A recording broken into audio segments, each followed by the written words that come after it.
इनको ठोको, इनको पकड़ पकड़ के, इनकी गर्दनें पकड़ के इनको मारो। ये जूते के यार हैं।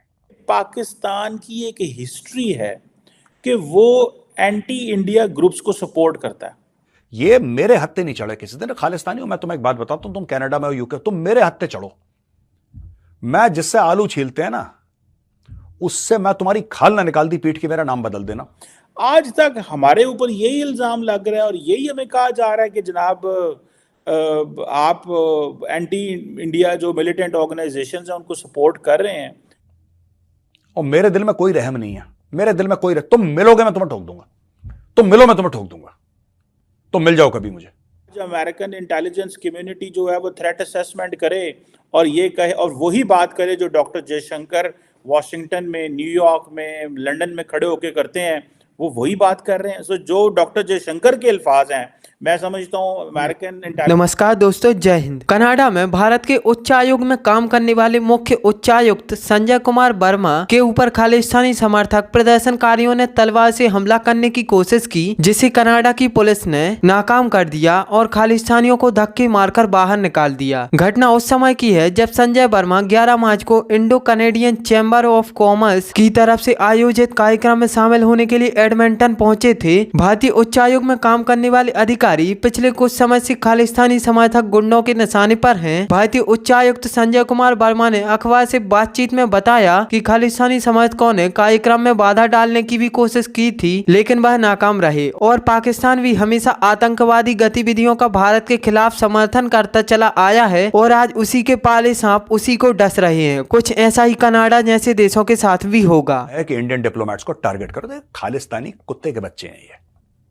इनको अकल नहीं है, ये पढ़े लिखे नहीं है। और मुझे ये नहीं पता कि इनसे बात क्यों करना चाहते हैं लोग, इनसे बात क्यों करना चाहते हैं, इनको समझाना। इनको ठोको, इनको पकड़ पकड़ के, इनकी गर्दनें पकड़ के इनको मारो। ये जूते के यार हैं। आप कभी सुअर से बात करते हैं क्या?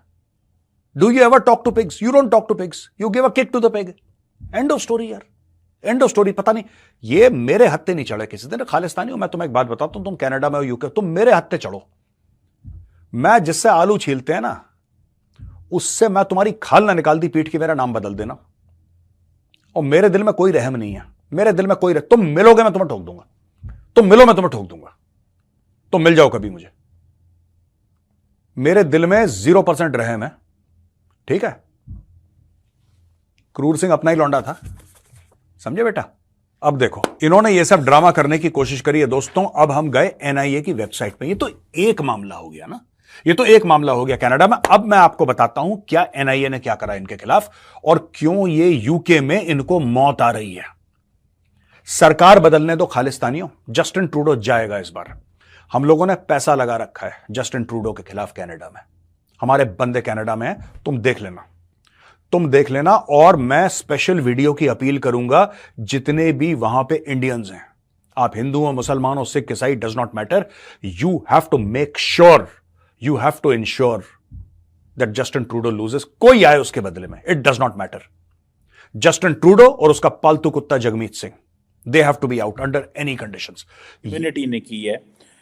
ये बड़ी इंटरेस्टिंग रिपोर्ट है इन अ सेंस के ये बात करती है कि कहाँ कहाँ कॉन्फ्लिक्ट हो सकता है, कौन कौन सी ऐसी जगह हैं जहाँ पे कॉन्फ्लिक्ट हो सकता है। और वो पाकिस्तान और भारत की बात भी ताड़ साहब करते हैं और लेकिन प्राइमरली वो समझते हैं कि इंडिया और चाइना की जो जंग है वो मुमकिन है।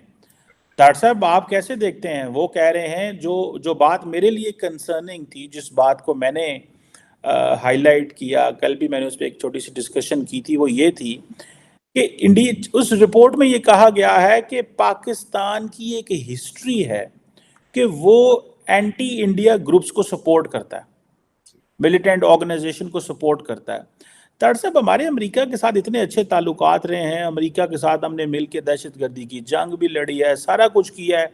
आज तक हमारे ऊपर यही इल्ज़ाम लग रहा है और यही हमें कहा जा रहा है कि जनाब आप एंटी इंडिया जो मिलिटेंट ऑर्गेनाइजेशंस हैं उनको सपोर्ट कर रहे हैं। ताड़ साहब, हमसे कहाँ भूल चूक हुई है कि हमने जानें भी दी, पैसे भी लगाए, नुकसान भी कराया और आज अमेरिकन इंटेलिजेंस कम्युनिटी जो है वो थ्रेट असेसमेंट करे और ये कहे और वही बात करे जो डॉक्टर जयशंकर वॉशिंगटन में, न्यूयॉर्क में, लंदन में खड़े होकर करते हैं, वो वही बात कर रहे हैं। सो जो डॉक्टर जयशंकर के अल्फाज हैं, मैं समझता हूँ अमेरिकन इंटेलिजेंस जो कम्युनिटी की जो असेसमेंट है वही है, तो फिर हमने जो इंटरनेशनल कम्युनिटी और अमेरिका के साथ मिलके वो जो किया, बंदे मरवाए, सारा कुछ हुआ, वो किधर गया? तार साहब जरा इस पर थोड़ी रोशनी डालें। चीमा साहब, सबसे पहले तो मैं ये बताना चाहूंगा कि अमेरिकन इंटेलिजेंस जो इसकी है वो मैं उससे डिसएग्री करूंगा। उसकी वजह ये है कि इसी इंटेलिजेंस CIA की इंटेलिजेंस थी सबसे पहले इराक के बारे में, वो फेल थी।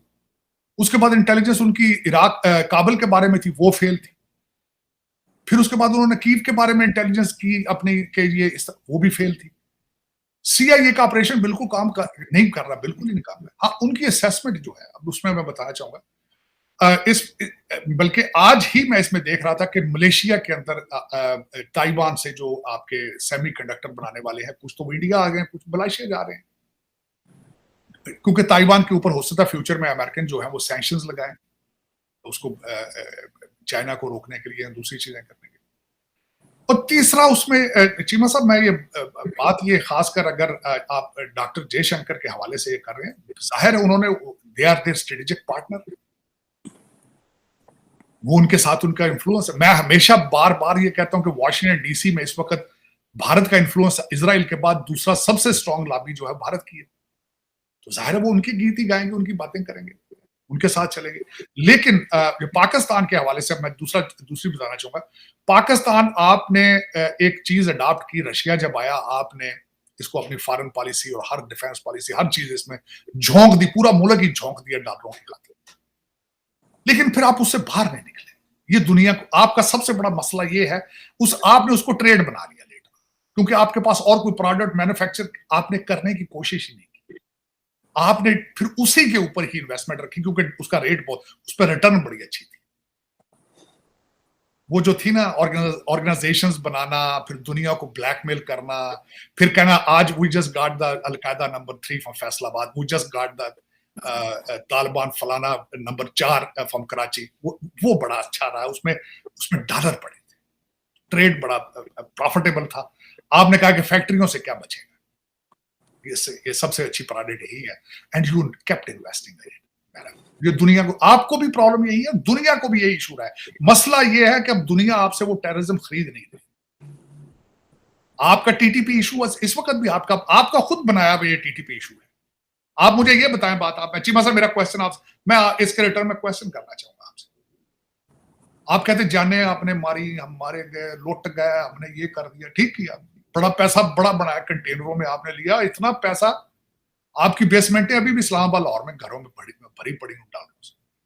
चीमा साहब मुझे ये बताएं, पिछला रजीम था आपका, मुर्शिद पाक थे, वो तो TTI पे रिहेबिटेट कर रहे थे, वो तो TTP जेलों में थी, उन्होंने छोड़ दिया था उनको। फिर आपने सेलिब्रेट किया, TTP ने जब तालिबान गए तो आपने झंडे लगाए, इस्लामाबाद की मस्जिदों पे ऊपर आपने जश्न मनाए। दुनिया का कसूर है? आपके असेंबली में मुर्शिद पाक खड़ा होकर कह दे जी जंजीरें तोड़ दी हैं, मुर्शिद पाक अगर खड़ा होकर असेंबली में कह दे कि उसामा बिन लादेन शहीद है, दुनिया का कसूर है? ये दुनिया का कसूर है कि आपका मुर्शिद पाक इस वक्त आज भी कह रहा है बच्चों को ये सियासत नहीं जहाद है, निकलो जहाद करेंगे। आप दुनिया का कसूर है? आप खुद इस मोड से निकल नहीं रहे, आप इस मोड से निकल ही नहीं रहे, निकलना चाहते नहीं है, विल नहीं है आपके पास। शेख रशीद ने कहा था कि इस्लामाबाद के आसपास 5000 फैमिलियां हैं TTP की रहायश पे जी रहे हैं। आज आपका